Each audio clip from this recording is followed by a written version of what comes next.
Good evening and welcome to another webinar hosted here at Body Trek. My name is Mike DiBiase. We are going to again bring these to you once a month with a new topic, a new idea, a new conversation piece, hopefully to teach everybody listening a little bit more about nutrition, a little bit more about personal health, and some ideas that can hopefully enhance your life, your personal goals, your performance, and whatever it is you're looking for. So we're going to start off tonight and we're going to talk about some techniques and plans for endurance events. Specifically, we're going to talk about the half marathon and marathon mainly.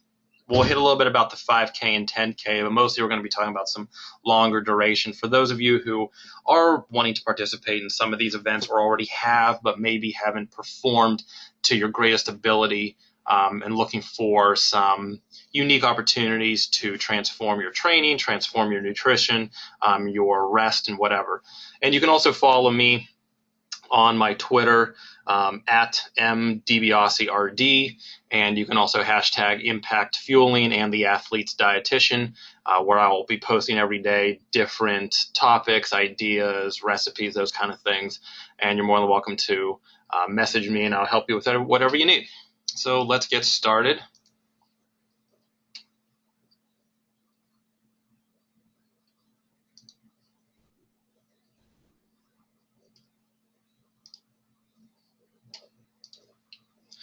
So we're going to talk real quick about the body, just kind of hit on some basic ideas and premises that we need to first establish. One is metabolism. Everybody hears about metabolism, and the idea of regulating and improving and enhancing your metabolism, the total energy transformation, the total energy changes that occur within the body itself.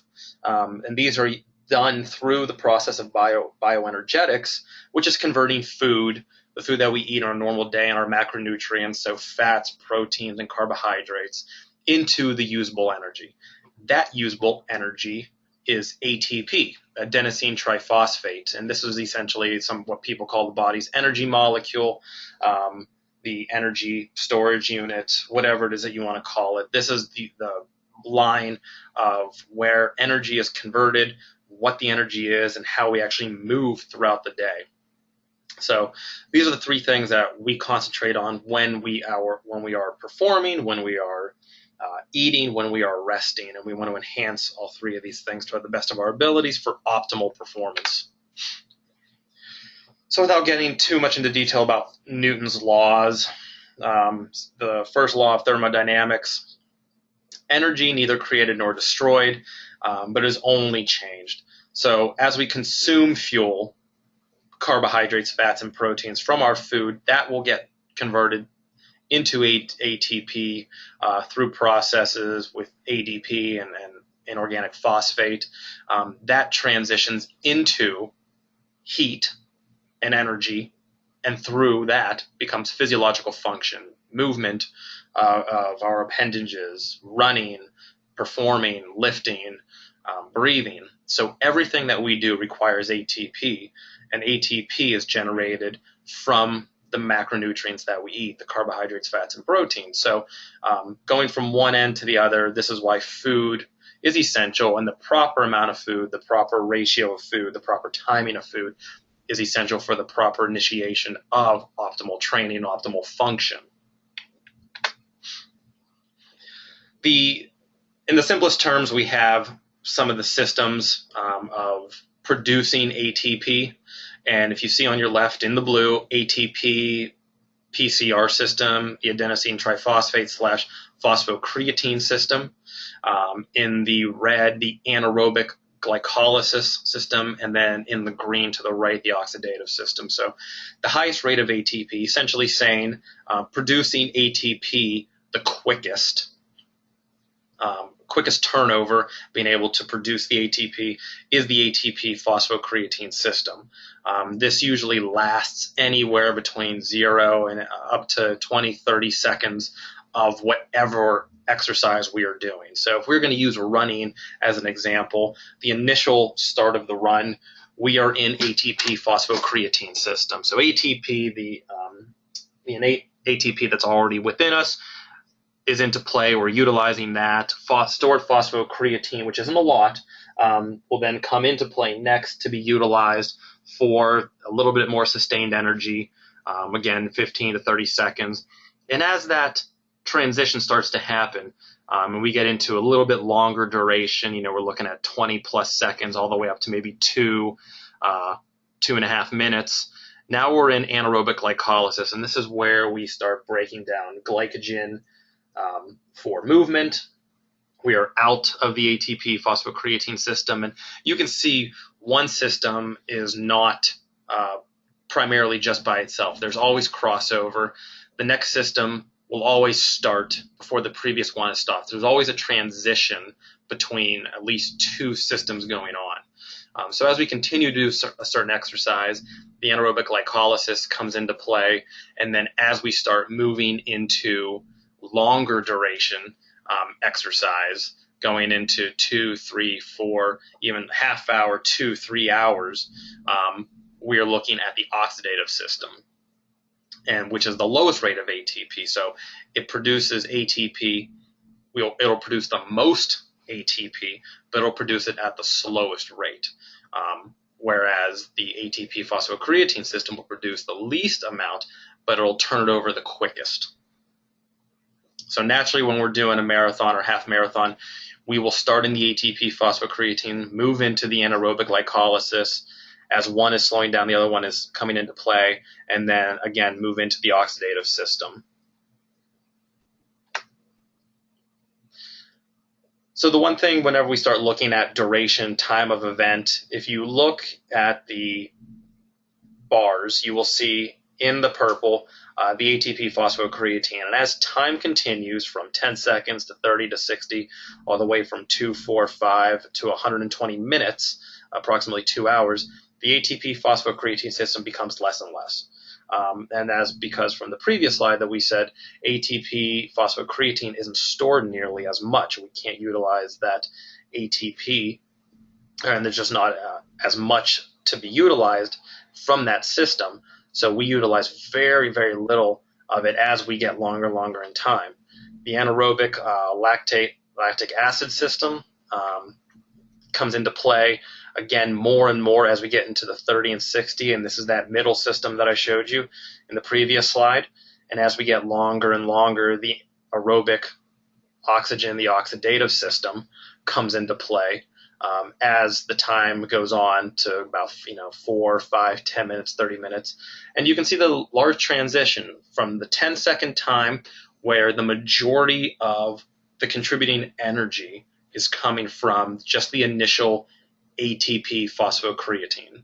And a little bit is coming from anaerobic glycolysis, and then a little bit as well is coming from the oxidative system. But moving all the way to 120 minutes, approximately 2 hours, you can see that overwhelmingly majority is coming from the oxidative system.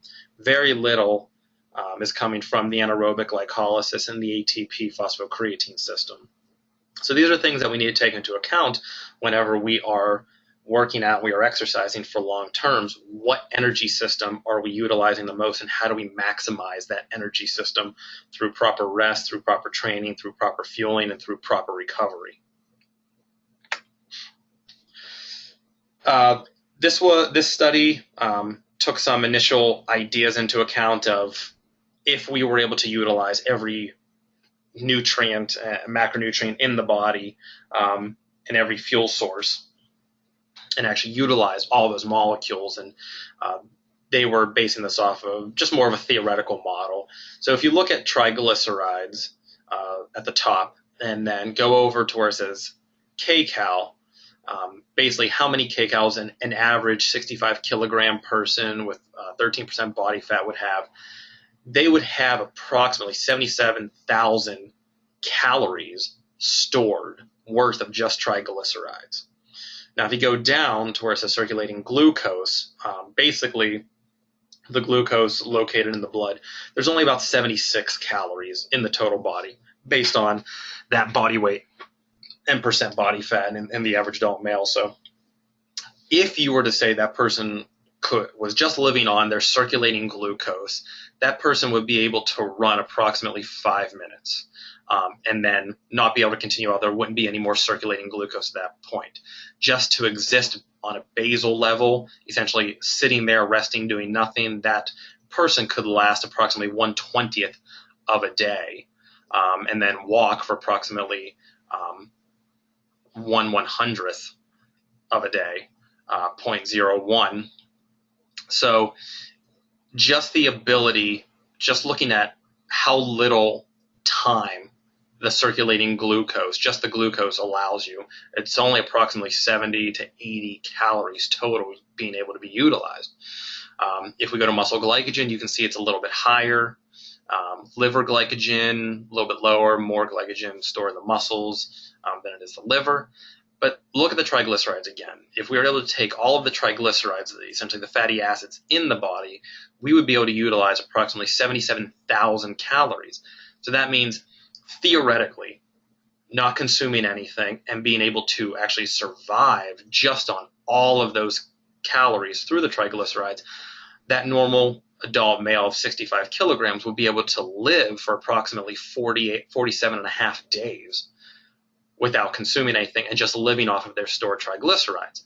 If we go to the run column, it says in minutes, 5,223 minutes that person would be able to run consistently at the consistent pace, utilizing all of their triglycerides. Walk for days, 11 and a quarter days continuous. Again, taking into account that they don't need to sleep, they're able to continuously move, environmental factors. But imagine being able to utilize all of your triglycerides, 77,000 calories worth, and being able to run 5,223 minutes. For an average person who runs a marathon in approximately 4 hours, that's over 20 plus marathons in a row that person would be theoretically able to do just on their stored triglycerides alone.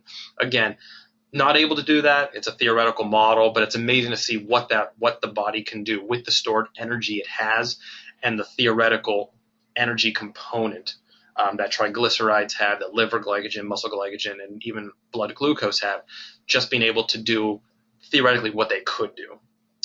So how do we tap in a little bit more into these theoretical ideas, into these abilities, these almost superhuman abilities, and optimize our performance? So we have some endurance races. We have the 5K, the 10K, half marathon, and full marathon, which most of us have either done, thought about, tried. Again, the 5K is a 3.1 mile.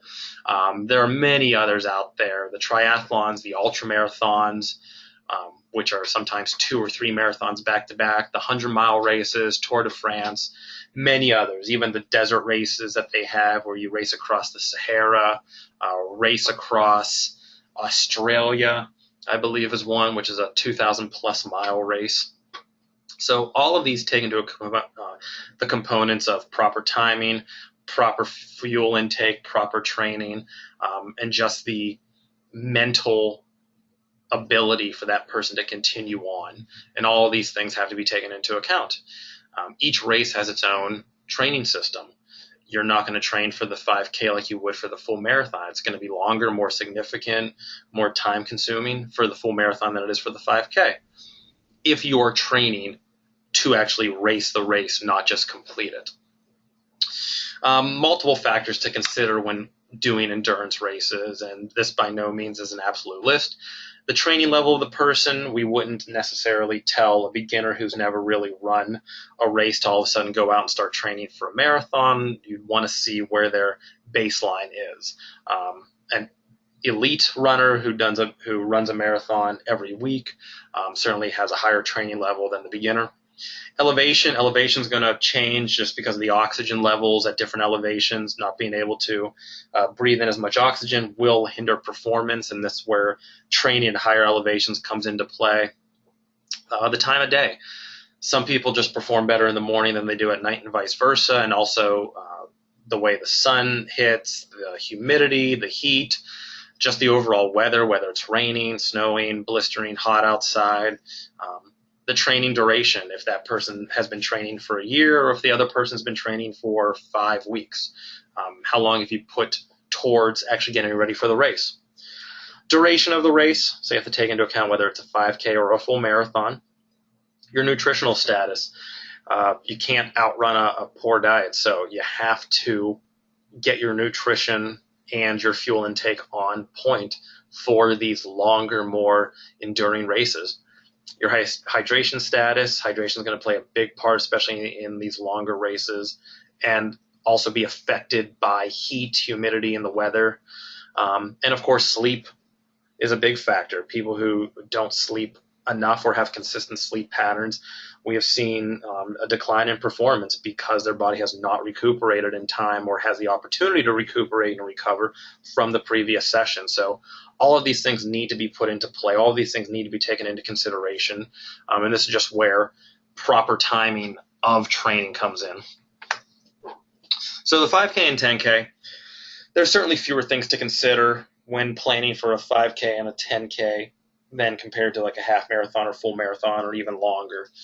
The races are shorter, a little bit easier. Usually the 5Ks that we see are more organized community events where there's usually a walking path or a walking pattern, a light jog area, and then people who actually perform at a high level. And usually the terrain is relatively simple, whether it's on street, gravel, or it's on a track that's just consistently going around in the same path. They're a lot easier to perform, and it doesn't take as much prepping to do the 5K and 10K than it does for others. But you do want to give yourself, if you know you're going to be doing a 5K, especially a 10K, at least 1 to 2 weeks before the race, you want to get into a pattern of your plan. You want to be able to maintain your sleep pattern, and you want to try to go to bed every night relatively at the same time. Any deviation can lead to poor performance because you just never know what that day is going to bring. So maintaining as much control over your personal environment is the best way to relieve yourself of any negative outcomes or any surprises. Maintaining hydration every day, water at regular intervals and different times, and just being able to consume that water on a regular basis will get you prepped to consume water on a regular basis during the run if you need it. It's hard. A lot of people don't have any equipment to check their urine, check the color, check the specific gravity. So looking for a light lemonade color of your urine tells you that you're pretty well hydrated. Dark heavy lemonade or yellow and not hydrated enough, and then clear, probably overhydrated. It should be a very light lemonade color, and that's a good visual reference to get an idea of being close to being well hydrated.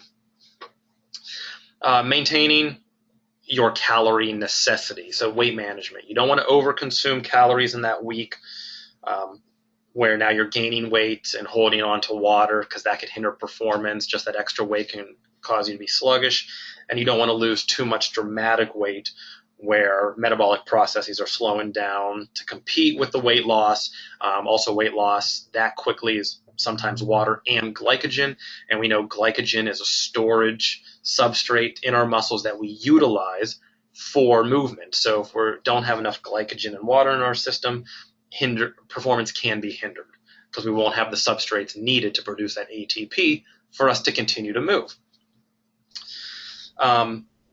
We do want to have a relatively higher carbohydrate intake throughout the day, so anywhere between 5 to 7 grams per kilogram per day. That helps retain the glycogen in our muscles. That helps for the muscles to be able to utilize that glycogen because it's stored and to produce the ATP so we can continue to perform. And a light and moderate sized pre-race meal. A lot of people get the idea is they need to have a big meal at the very beginning. It has to be heavy carb, or they don't eat at all because they, quote unquote, don't eat in the morning before they work out. Something light, something moderate, something to fill themselves, to get a little bit. They're going to need the nutrients. It's got to be balanced with a little bit of fat, little to no fiber, and carbohydrates. For the people who don't like to eat in the morning or just have trouble having a sit-down meal. Some easy ways to increase carbohydrates for that high glycogen retention that we want. Chocolate milk, of course, salty crackers. The salt helps retain a little bit of water so we don't necessarily dehydrate as quickly. Juices and fruits, of course, sports drinks, bars and gels and goos that are provided for endurance races, and we can get them at any store really. And of course, low fiber. Higher fiber meals slow digestion, hold in water, and can create a lot of GI distension and irritability. And the last thing you want to do is have GI problems, stomach issues while you're trying to run. Maintain the protein throughout that week or 2 weeks, 0.8 to 1.0 grams. 0.8 is the minimum recommended for any adult. Having a little bit more, maybe 1.2 grams, can actually help with glycogen retention if your carbohydrate storage or carbohydrate intake is low. And also helps with repair and remodeling of the muscle as well. And then fat intake, and that should just be essentially the rest of the necessary calories. So once you figure out your carbohydrates, you can add in the proteins necessary for you and your body size and type and your performance, and then the fat would just come last, and that's essentially just subtracting whatever you have left, and that's what your fat intake would be. And the water before and after the race. First thing when you wake up is always a good idea to drink a little bit of water. Get it in you. Remember, you've been asleep for 7 to 9 hours. You're dehydrated. You haven't eaten anything. Get the water inside. Get the metabolism revving. Maintain the lemonade color, the light lemonade color. And then a lot of research says to consume about 150% of the lost weight in water. And we'll talk about that a little bit later. So the half and full marathon. Half marathon is 13.1 miles. Approximately 21.1 kilometers, and the full marathon is 26.2 miles, noted at 42.195 kilometers. Probably would have just been easier to say 42.2, but I believe technically it is 42.195 kilometers as a full marathon. It does take longer to prepare for these events compared to like a 10K or a 5K or just a quick race. These ones you definitely want to plan out a little bit more and have a written guideline that you can follow to the T and follow for a relatively longer period of time so you can fully come to that day of the race and be confident that you've done everything you can to prepare for this. And many other things. There's smaller margin of error with these races.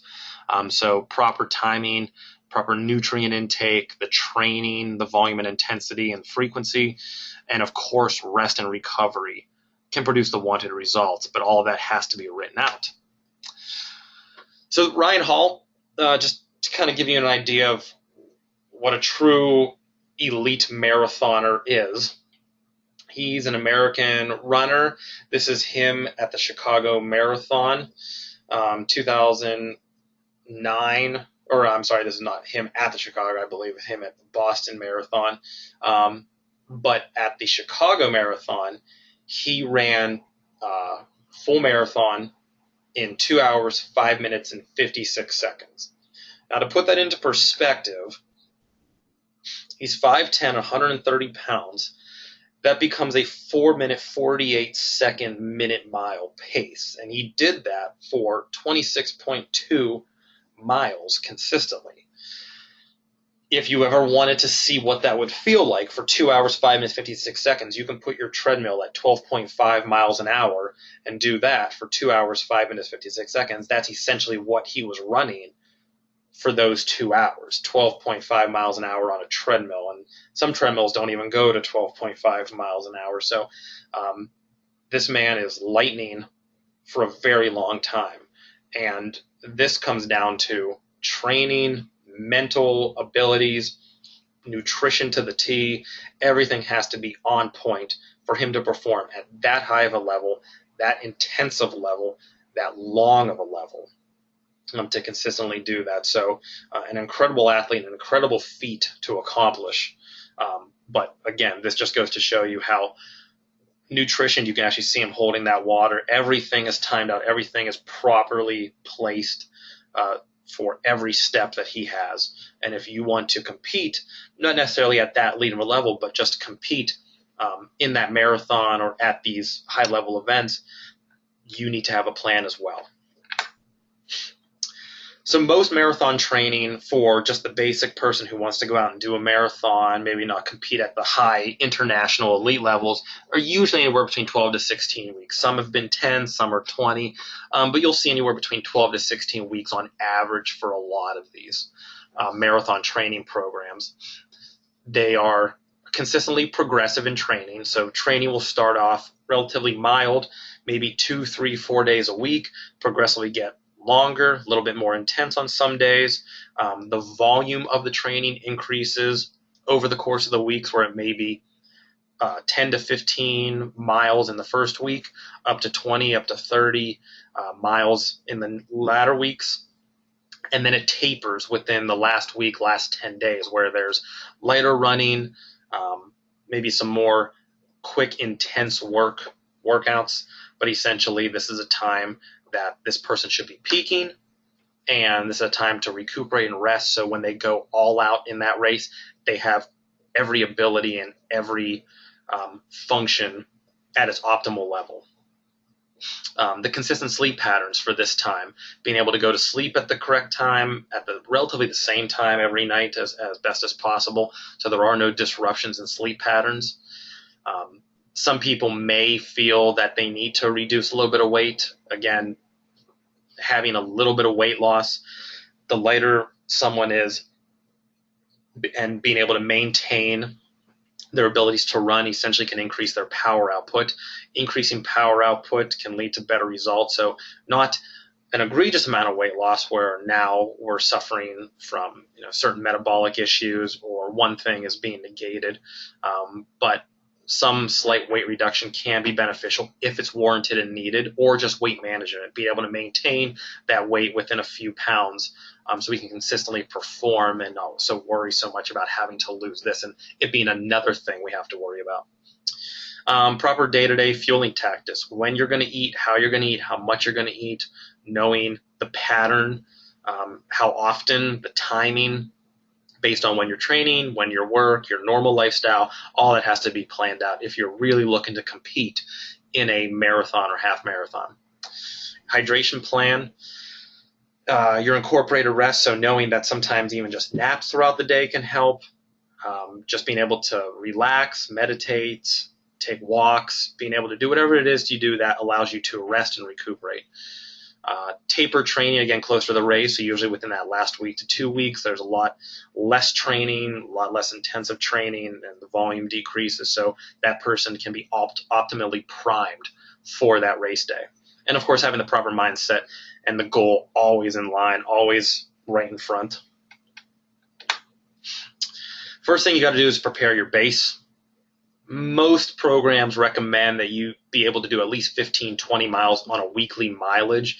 So again, that's not per day, but being able to run at least 15 to 20 miles within the 7-day week should be a starting base. If you can do more, good. If you're doing less than 15 to 20 miles, there's a lot of recommendations that the person do a 5K and 10K first, then move up to the half marathon and then full marathon level. But there should be a solid base, knowing that you can run this many miles over this course of time, this frequency, so your body doesn't have too much demand on it without the necessary training, which of course, if we're putting too much demand on our body, we're not giving it the proper rest. We're asking too much of it with little to no training, little to no ability. We are looking at overtraining and injury to happen. And the last thing we need is an injury. It's all about safety. Next thing you want to do is pick and stick with a plan. And there's hundreds and thousands of plans out there. Some are free. Some you have to pay, $5, $10, $100 for to have a professional write one for you. You can get on the internet, look in magazines, runners magazines, and all these different kinds of books. You can get them all over the place, and everybody's going to say some of the same things, but everybody's going to have their own different flair to it. You really need to look at a plan that fits your lifestyle, something that you can enjoy actually doing, because nothing is worse than preparing for a marathon or half marathon and you hate it. you should enjoy preparing for, and this should be something you look forward to. So if you don't enjoy it, it's probably not the program for you.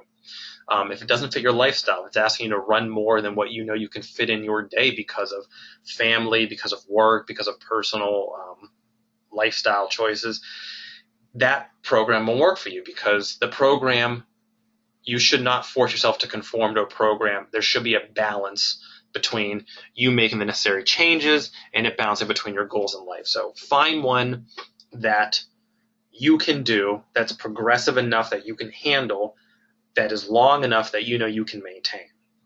And this just comes down to you having to do the research, finding someone that can write you a plan based on you and what you do in your life, or doing the research across all of the abilities, the magazines, the books, the internet, and then finding one that is appealing to you, that works, that has results, and that you know that will fit into your lifestyle and your goals.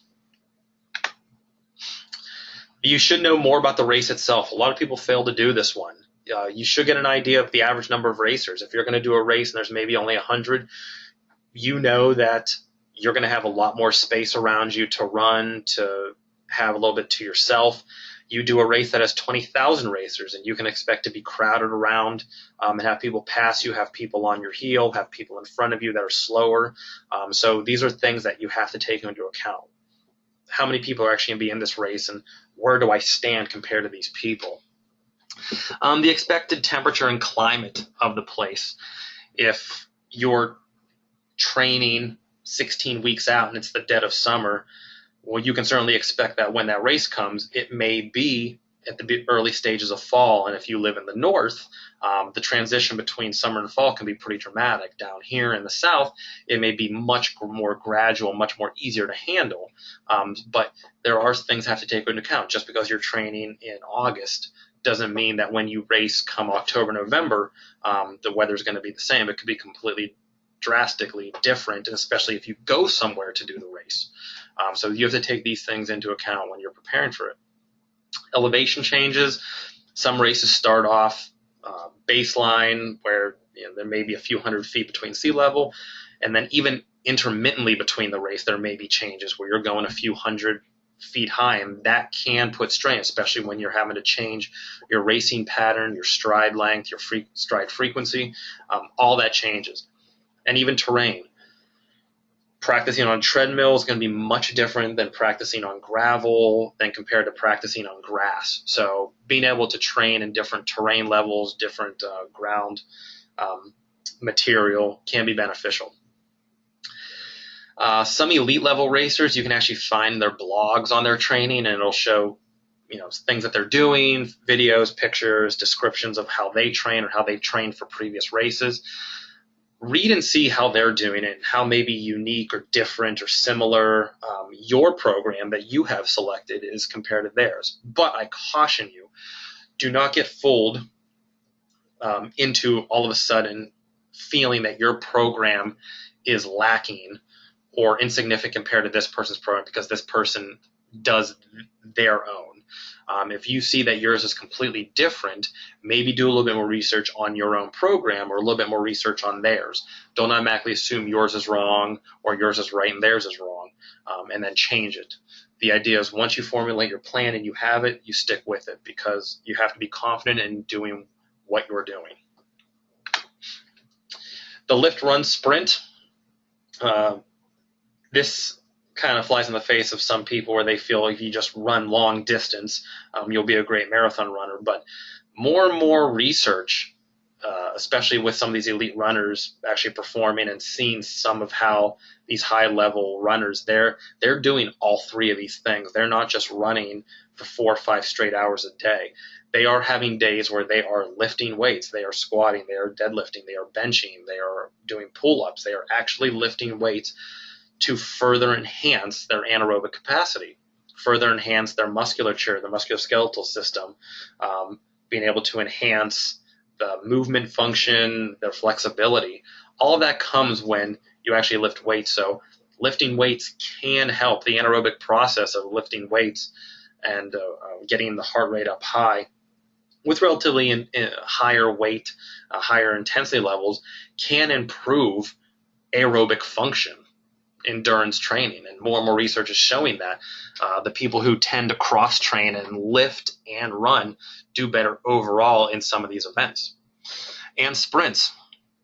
We'll see runners where they have those last few miles or that last leg of where we see that miler or 2 miler, if we're watching it on TV, and we see them all of a sudden slowing down, and that person's just coming up right behind them around that curve and then blow right by them, and we wonder how that person had it. Well, they had, on that last leg, they had a kick, and that was provided through sprint practices. So for those people who really want to participate in a marathon and actually compete rather than just complete it, there is a difference between completing and compete. For those who want to compete, sprint trials and sprint races, doing them sporadically in a program, can provide that necessary anaerobic kick where at the end you're looking to beat a certain time, you're looking to be able to complete that last mile or two, and you need that extra just bit of something. Those sprints can help, again, with that anaerobic capacity where we can maybe reserve some of that stored glycogen for that last bit.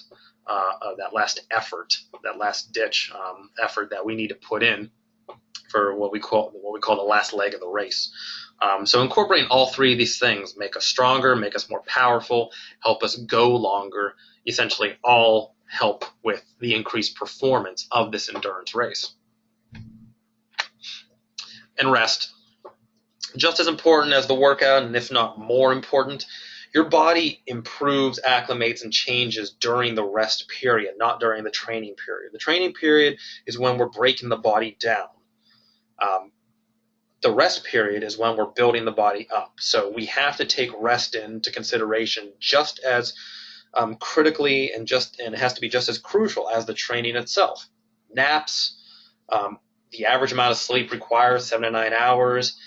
Just simple walks, being able to get outside and enjoy life, even aerobic, aquatic training, water training, being able to get in the pool and just do some laps back and forth, or getting in a sauna or hot tub, meditation, anything that allows us to recuperate and get us back into the mental focus of what we need. It allows the body to recharge, to train again, and that whole point of training again is for us to go just a little bit harder, just a little bit faster, and just a little bit better. So now we're out 12 to 16 weeks, and we're just going to use this 12 to 16 weeks as our baseline. Some are 20, some are 24, some are 10. We're going to say 3 to 4 months out. What are we doing nutritionally? So we have to look at glycogen depletion. As we are running and doing these high-intense trainings, glycogen is going to get depleted from our stores. First, it goes ATP, phosphocreatine, like we said, within the first 20, 30 seconds. Then we start hitting the anaerobic glycolysis. So glycogen is starting to come into play, and we are starting to utilize it more and more as the workout continues. But after about 2 hours of intense training, and for some of us, the marathon is going to last 4 or 5, even longer, after about 2 hours, the body can be depleted of its glycogen. Now, the majority of us, we're not elite athletes, so our performance will actually be hindered and decline way before depletion. And even at 50%, if we still even have half of the glycogen, we will see performance deteriorate, even though we still have half the glycogen left in our working muscles. Elite athletes can actually go around to about 70 depletion. They have maybe about 30, 25% left. So again, this is why they're elite. They're able to continue utilizing that stored glycogen, whereas us, we may not have the ability because we haven't been training nearly as long. So this is where, if we are having quicker depletion of glycogen, we should need to store more glycogen so we can utilize more of it. So this is where a higher carbohydrate diet, and maybe around 60% of our daily diet, needs to come into play. We've seen a lot of diets that are lower than 40% of carbohydrates. Some people have seen decreased performance, and that's a lot of factors. That's lower water intake, because maybe they're trying to lose weight and they're trying to shed water weight, but lower water can also be a lower glycogen storage as well. lower amount of glycogen storage. If we're consuming that low of carbohydrates in the diet, means we're going to come to depletion quicker, which means our performance will be hindered more quickly. So there's a lot of factors. Lower carbohydrate could also play into mental focus and not having the necessary sugars in the body. The glucose, the glycogen can hinder our mental focus and our central nervous system as well. So recommendations, again, vary between how intense your workouts are and how long they are, but about 55-60% to maintain performance. So the intensity and duration of whatever you're doing matters. If you're going to go for a light jog one day and it lasts you 20-30 minutes, or you're going to go for a 2-3 hour run and you're varying between sprints and light jogs and heavier runs, that could be more extreme. So you may need to increase carbohydrates. And here's a quick recap or an average varying amount. So moderate intensity and duration, a relatively lighter day, 5 to 7 grams per kilogram of body weight per day. More intense training, longer intensity and duration, about 7 to 12. And then when you get to the extreme levels, 10 to 12 grams per kilogram. But this is a very high level, especially for elite level runners. And it may be difficult for them to get that much in. If somebody's 65, we'll even say 60 kilograms, that's 600 to 700 and plus grams of carbohydrates, where that could be just consuming food all day. May be difficult to actually consume that much and still be able to perform and run, not to mention just their daily lifestyle. So that can be difficult to get that much in and be able to handle all the other things you need to do. And this is where you have to consider liquid supplementation as an option if you are looking to compete at that high of a level. Protein needs are usually going to be a little bit higher than the general recommendations. General recommendation is 0.8 grams per kilogram. We usually like to see endurance athletes consume anywhere between 1.2 to 1.4 grams. That's a general recommendation, but it varies between 1.1 to 1.6 grams. Again, too little, we're not seeing the recovery that we need in the muscles that are being utilized, and that can lead to overtraining if we're not getting enough protein. Too much protein, some of that is just going to be converted and then we're going to pass it out, or it's going to be stored, and all that extra calories as well can cause weight gainage, which can also hinder performance. So there's got to be a range that is appropriate for you, and this is just kind of where you play with the proper amount for the proper performance. This can be a problem for low-calorie diets, specifically for athletes, because low-calorie diets, hard to get in the sufficient nutrients. So if you have insufficient nutrient and macronutrient intake, that's going to lead to insufficient rest and recovery. And if we can't recover and we're still asking our bodies to continuously perform at a high level, we will continuously go down and down. So we overperform and we under-nutrientize. We will consistently overtrain, which will then give us insufficient performance. So we have to match our training with our recovery and rest. And that rest and recovery comes also from nutrient intake. So what we're putting out, what we're taking out, we got to put back in.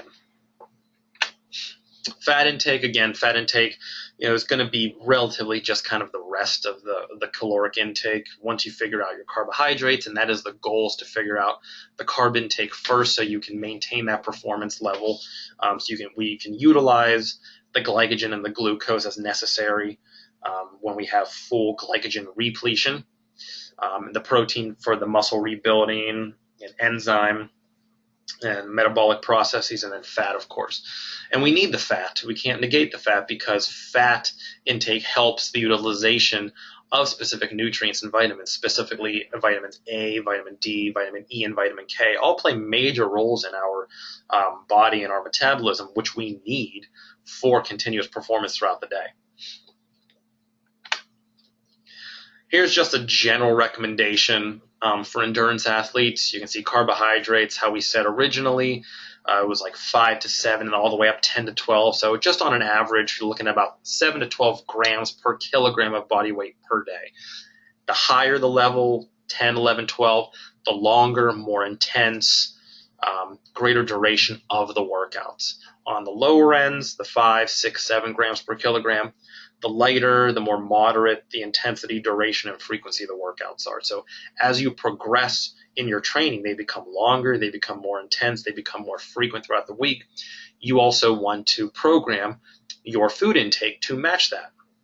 So your intake matches the progression of the training for the intensity, the duration, and the frequency.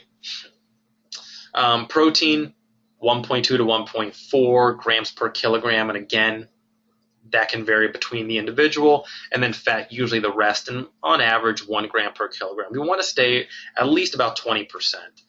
15% or less, again, we may be under consuming calories that are necessary, and also under consuming fat compromises the metabolism and utilization of those essential vitamins. Hydration status, I think it doesn't need to be said. Water is essential. It's the most essential molecule. We can't go for more than a few days without it, but we have to be able to maintain our hydration status. And that light lemonade color is just a good indicator visually, since most of us, probably none of us, have the proper equipment to actually measure hydration status. Drinking water throughout the day helps maintain the body temperature, homeostasis, your normal regulating metabolism, and also blood volume that a lot of people don't think. As you're running, you sweat. As we sweat, we lose fluids. As we lose fluids, our blood volume decreases because, again, blood is made up of water as well, and the heart has less fluid to pump. So your stroke volume is reduced, which means your cardiac output is reduced. So if we're not able to pump enough blood because the volume is so low to the working muscles don't get those nutrients because there's not enough volume of blood and water to actually go to the muscles, so our performance will be hindered. So this is a big thing that a lot of people just don't think of, but these little steps of maintaining blood volume is essential to maintaining that performance level that we want, especially for 26.2 miles. A new study that just came out, I think it was from like the third group for hydration. I can't remember the exact name of the group. I think it's the third initial meeting that they've had, and they've just come out with their statement on proper hydration status. And it basically said the idea of drinking when thirsty is kind of the new standard. It used to be having a plan where you had to consume these many glasses, this much water a day. You have to consume on this periodic scale, or you have to consume this much water based on your body weight and all that. It's been a little bit controversial because what they're stating is that a lot of marathoners have died because of overconsumption of water, and that water has diluted their electrolytes because they weren't consuming the proper amount of electrolytes, the sodium, potassium, the chloride, with the water. So they were heavily diluting their electrolytes, which meant that, again, the sodium and potassium play major roles in action pumps for the heart and for working muscles. And some of these athletes, unfortunately, passed away because of their drastic dichotomy of heavy amount of fluid and so little electrolytes to maintain that electrolytic balance that they actually, unfortunately, passed away. So overconsumption of water and the underconsumption of the nutrients, of the electrolytes and the micronutrients, led to these new guidelines of quote-unquote drinking when thirsty, so you wouldn't overconsume water. This has not been without its own controversy, saying people don't understand when they're thirsty, they just drink. People don't understand their own thirst mechanism, so they may underdrink, they may overdrink when they're thirsty. So again, it really just, these are the things you kind of have to play around with. There is no set standard, set formula. This is unfortunately a very individualized thing where you should get a professional to kind of make this with you and help control the amount of water. And it may be best to have both ideals. You have a planned plan of attack when you're thirsty. You know that when you're thirsty, you just don't drink until you're not thirsty anymore. Maybe the plan is to drink so much liquid, so much of whatever beverage is when you're thirsty. So you know you can control and how much you have been drinking. And this is also a great idea when you're training. Timing, noting the timing when you are thirsty, noting the number or the amount of fluid that you drink when you're thirsty, and then look at that on a grand scale over the course of a week. How much fluid was that per day, per week? And then looking at your performance. Did you perform well? Were you underperforming? Did you feel bad? That may help alleviate some of the unknowns where, okay, I should be drinking maybe a little bit more, or maybe I should have a higher salt content in my drink because I'm a little bit more dehydrated than usual. So again, having that plan of attack, writing these things down, if you're really looking to compete, is a great thing, because then you can look back and say, I underperformed during these days and these weeks. Nothing changed except my hydration. So maybe I need to increase or decrease my water intake based on this information that I have. Other nutrition support like sports gels, sports drinks, goos that have been out there, they help maintain the blood volume and blood glucose levels. The blood glucose levels really aren't utilized heavily for the actual performance per se, more or less for the central nervous system and the brain function to continue and that mental focus. A lot of the glycogen and glucose that is utilized for continuous performance is utilized through the conversion through the liver and the stored muscle glycogen. There may be more benefit from sports drinks that have maybe a little bit of protein in it, a combination of protein, carbs, and of course the electrolytes. And a lot of people don't take this into consideration, but when we see marathoners run, some carry salt tabs, some drink saltier and potassium heavy drinks so they can maintain, because some people sweat more than others, and some people have higher levels of concentration of sodium and those electrolytes in their sweat. So if they're losing a lot of those electrolytes in the sweat, they need to replenish them to maintain that electrolytic balance so they don't have any performance hindrances while they're running. On a normal drink, every 100 milliliters, anywhere between 4 to 8 grams of carbs, and anywhere between 1.5 to 2.0 grams of protein per 100 milliliters. So if you have a 240 milliliter drink, for carbohydrates, you're looking at 13 to 20 grams of carbohydrates, maybe a little bit more, and then up to about 6 grams, 4 to 6 grams of protein, maybe a little bit less. So again, not a lot, but a little bit to help with maintaining blood volume with the fluids, maintaining the electrolytic balance between the electrolytes, and maintaining some of those necessary macronutrients so we can utilize for continued ATP production. So pre-event nutrition, 1 to 4 hours before the event, and this is all personalized. You have to find how much food you can intake compared to how much food you normally intake that time of day. So 1.4 hours or 1 to 4 hours before the event, consuming 1 gram to 4 grams per kilogram of carbs. So if you're 4 hours out, 4 grams of per kilogram of carbs. If you're about 1 hour out, 1 gram per kilogram of carbs. So it's a 1-to-1 correspondence. 1 hour out, 1 gram. 2 hours out, 2 grams, roughly. Again, general recommendations, but those seem to help the general population at least prioritize how much is good for them, and then they can personalize it that maybe it's not enough, maybe it's too much. Some protein, again, low in fat. Fat takes longer to digest, can create GI irritability. Same thing with fiber. You want low to no fiber content in that pre-event meal. Avoid fatty fried foods.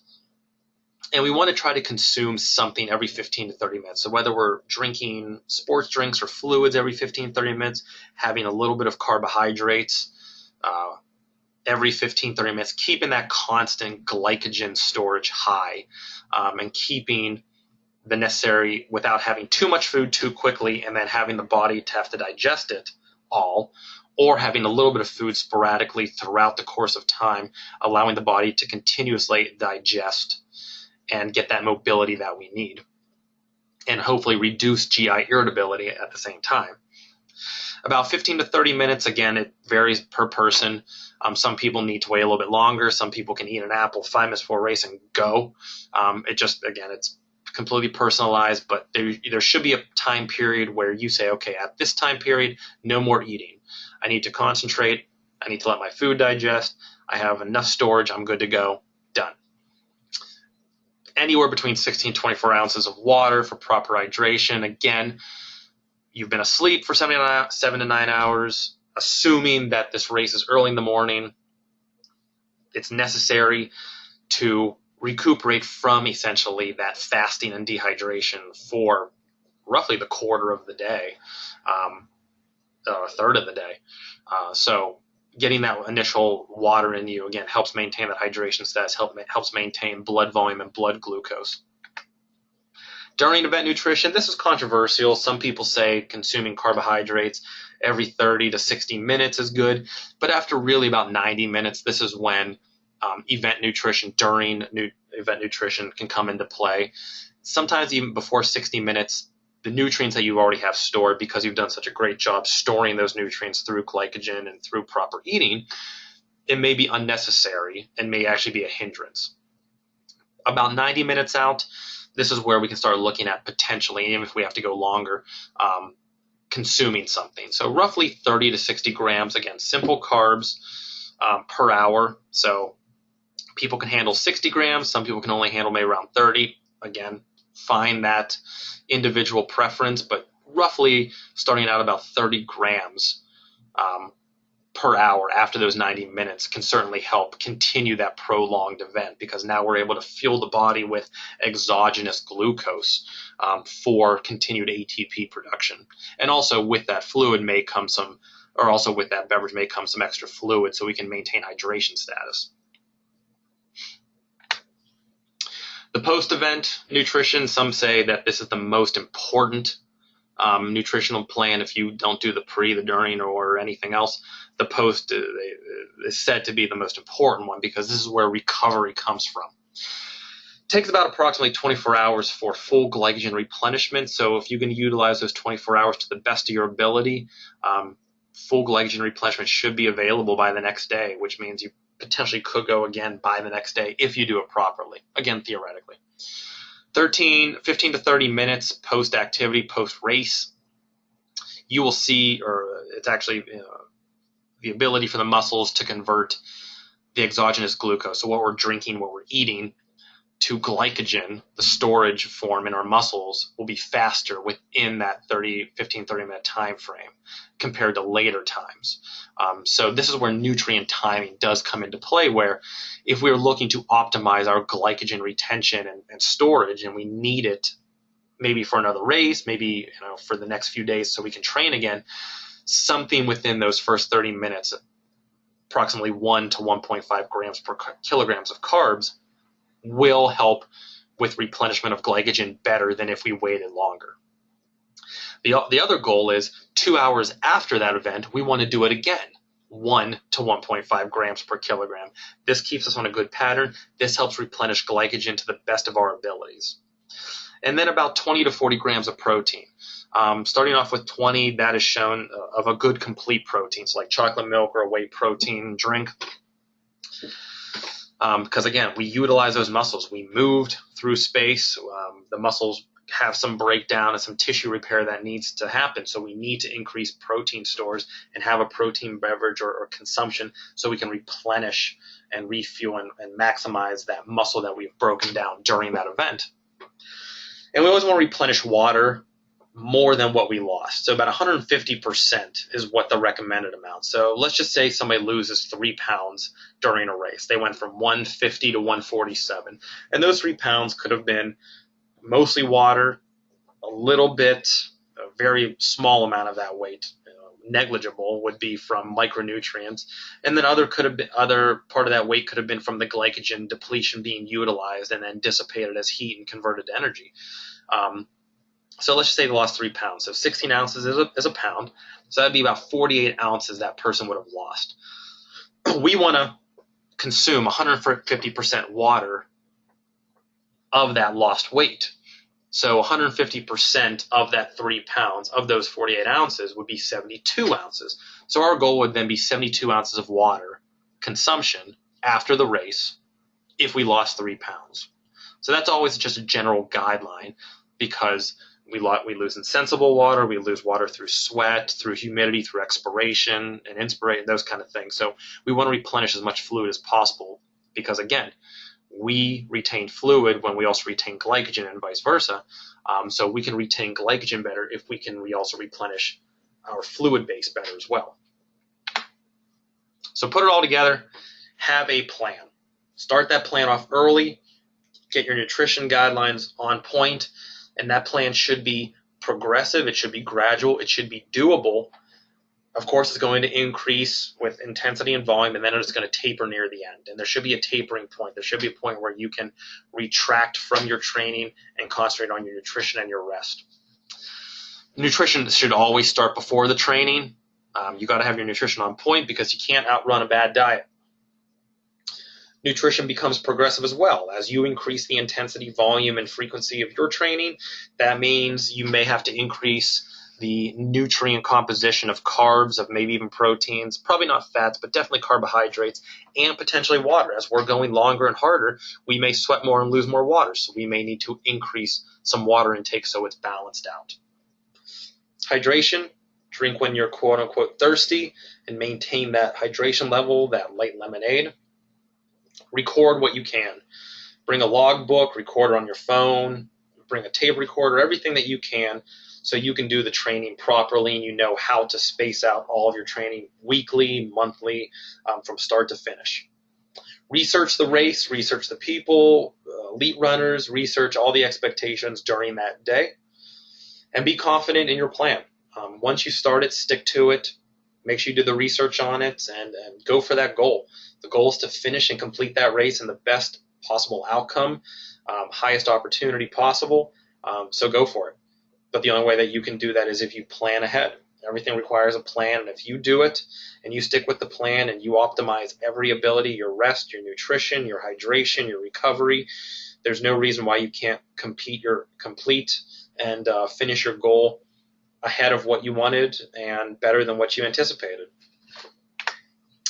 So again, thank you. We appreciate you guys listening in on this. We hope this was relatively informative. We're going to bring you some more stuff come September, October, November, December. If you have any questions, please send them into BodyTrack, or you can follow me on my Twitter handle again. I'll put that up real quick. And again, I hope you guys enjoyed this. Hope it was informative. Hope you learned a little bit of something.